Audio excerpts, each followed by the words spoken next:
میرے مولا اگر مجھ پر تیرا احسان ہو جائے، سب کہہ دو سبحان اللہ۔ میرے مولا اگر مجھ پر تیرا احسان ہو جائے، تیرا بندہ تیرے در پر تیرا مہمان ہو جائے، سب کہہ دو ماشاءاللہ، سب کہہ دو ماشاءاللہ۔ تیرا بندہ تیرے در پر تیرا مہمان ہو جائے، تم اپنے مہمان کا اکرام کرتے ہو، اگر کوئی کمی کوتاہی بھی ہو جائے تو درگزر کرتے ہو۔ حق تعالیٰ فرماتے ہیں یہ حج اور عمرہ کرنے والے بھی میرے مہمان ہیں۔ فرمایا جب میرے گھر میں آئے ہیں، بیت اللہ کے اوپر یہ آیت لکھی ہوئی ہے وَمَن يَعْمَلْ سُوءًا أَوْ يَظْلِمْ نَفْسَهُ ثُمَّ يَسْتَغْفِرِ اللَّهَ يَجِدِ اللَّهَ غَفُورًا رَحِيمًا۔ تم نے بہت گناہ کیے، نافرمانیاں کی ہیں، آج میرے گھر میں آئے ہو، اپنے گھر چھوڑ کر، اپنے وطن چھوڑ کر۔ حق تعالیٰ فرماتے ہیں اب مجھے روٹھا ہوا نہیں پاؤ گے، مہربان پاؤ گے، اب مجھے ناراض نہیں پاؤ گے، راضی پاؤ گے۔ میرے مولا اگر مجھ پر تیرا احسان ہو جائے، تیرا بندہ تیرے در پر تیرا مہمان ہو جائے، سبحان اللہ۔ تیرا بندہ تیرے در پر تیرا مہمان ہو جائے، کبھی دیکھوں حرم تیرا، کبھی میں روضہ اطہر، کبھی تیرا گھر دیکھوں اور کبھی تیرے محبوب کا گھر دیکھوں، سبحان اللہ۔ شاعر کہتا ہے کبھی دیکھوں حرم تیرا، کبھی میں روضہ اطہر، بھکاری تیری چوکٹ کا وہاں سلطان ہو جائے، تیرا بھکاری وہاں بادشاہ بن جائے جا کر، بھکاری تیری چوکٹ کا وہاں سلطان ہو جائے، تیرا بندہ تیرے در پر تیرا مہمان ہو جائے۔ آمین، سب کہو آمین۔ نماز میں آہستہ، اور یہاں پر اب تو کوئی لڑائی کی بات نہیں ہے نا، ہے آپ کہتے اونچا ہوا میرا، ہم کہتے کہو اونچی آمین، یہاں اونچی کہو آمین۔ تیرا بندہ تیرے در پر تیرا مہمان ہو جائے۔ شاعر آگے کیا کہتا ہے سنو، تیری منشا تیری مرضی یہی روز اول سے ہے، بس تیری رضا چاہتا ہوں، تجھے خوش کرنا چاہتا ہوں۔ یہ ہے انسانیت کی معراج کہ غیر نکل جائے اور صرف دل میں اللہ ہی اللہ ہو جائے، کہہ دو سبحان اللہ۔ تیری منشا تیری مرضی یہی روز اول سے ہے کہ مسجود ملائک حضرت انسان ہو جائے، کہ مسجود ملائک حضرت انسان ہو جائے۔ میرے مولا اگر مجھ پر تیرا احسان ہو جائے، تیرا بندہ تیرے در پر تیرا مہمان ہو جائے، اور جسے دتکار ڈالے تو وہی مردود ٹھہرا ہے۔ شاعر کہتا ہے مولا تو جسے دھتکار دینا بس وہ مردود ہے، جتنی مرضی اس میں صلاحیتیں ہیں، لیکن وہ شیطان ہے مردود۔ کیا ہے وہ؟ ادھر دیکھو، ادھر کیا دیکھ رہے ہو؟ ادھر ان کو بھی اسپیکر اس وقت یاد ہے جب بات عروج پہ ہوتی ہے۔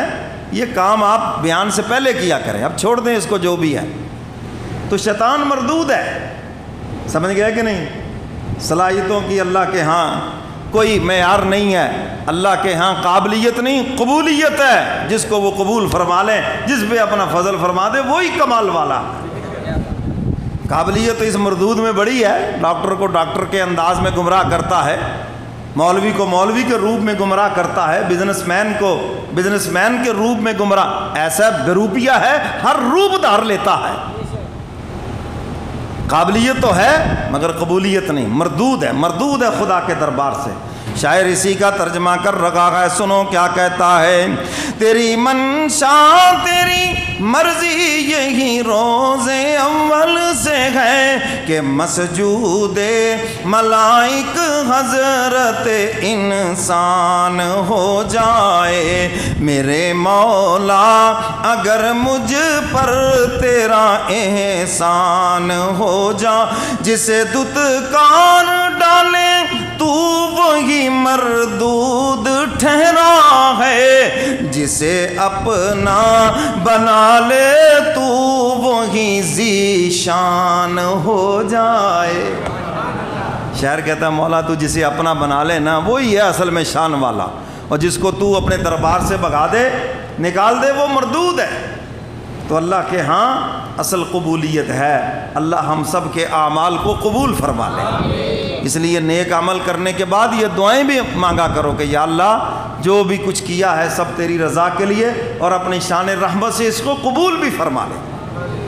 میرے مولا اگر مجھ پر تیرا احسان ہو جائے، شاعر آگے کیا کہتا ہے سنو، اسی امید پر ہر روز کرتا ہوں تلاوت میں، اس امید پہ شاعر کہتا ہے میں ہر روز تلاوت کرتا ہوں۔ سنو آپ بھی سنو، اسی امید پر ہر روز کرتا ہوں تلاوت میں، شفیع میرا سر محشر تیرا قرآن ہو جائے، کہ میری شفاعت کرنے والا برسر محشر میدان محشر میں قرآن کریم میرا سفارشی بن جائے، میں اس لیے قرآن کی تلاوت کرتا ہوں۔ سبحان اللہ۔ آپ جس دوست سے روزانہ ملاقات کریں، روزانہ صبح و شام جس سے ملیں، اگر آپ پر کوئی مصیبت آ جائے تو سب سے پہلے وہ دوست آتا ہے یا نہیں آتا؟ بولو بھائی، صبح و شام جو آپ سے ملتا ہے تو سب سے پہلے اسی کو دکھ ہوتا ہے، وہی آتا ہے۔ تو جب آپ قرآن سے صبح و شام ملیں گے اور قرآن سے اپنی دوستی لگائیں گے تو حدیث مبارکہ میں آتا ہے قرآن قیامت کے دن نوجوان آدمی کی شکل میں آئے گا اور آ کر اس کی سفارش کرے گا، اپنے پڑھنے والے کی سفارش کرے گا، اپنے اوپر عمل کرنے والے کی سفارش کرے گا، اور قرآن اپنے سے محبت رکھنے والے کی سفارش کرے گا۔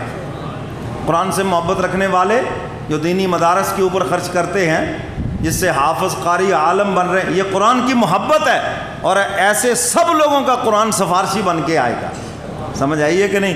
تو شاعر کیا کہتا ہے سنو، اسی امید پر ہر روز کرتا ہوں تلاوت میں، شفیع میرا سر محشر تیرا قرآن ہو جائے، تیرا بندہ تیرے در پر تیرا مہمان ہو جائے۔ سبحان اللہ۔ اور ساتھ ہی کو ماشاءاللہ شاعر کیا حاصل کلام شعر کہتا ہے، ذرا دل کے کانوں سے سنو، سجی ہے محفلیں ساری یہی ایک بات سننے کو، پوری دنیا میں جتنی بھی دینی مجالس ہیں، جتنے بھی دینی اجتماع ہیں، جتنے بھی جمعہ کے اجتماع ہیں، عیدین کے اجتماع ہیں، شاعر کہتا ہے یہ ساری محفلیں اس لیے سجی ہیں، سنو، سجی ہے محفلیں ساری یہی ایک بات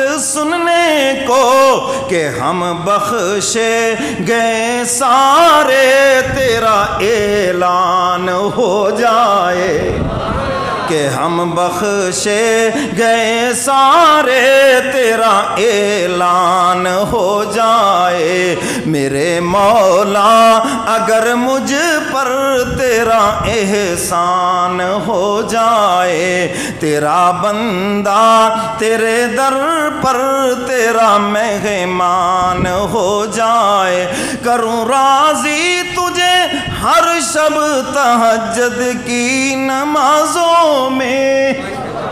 کہو انشاءاللہ، سب کہو انشاءاللہ.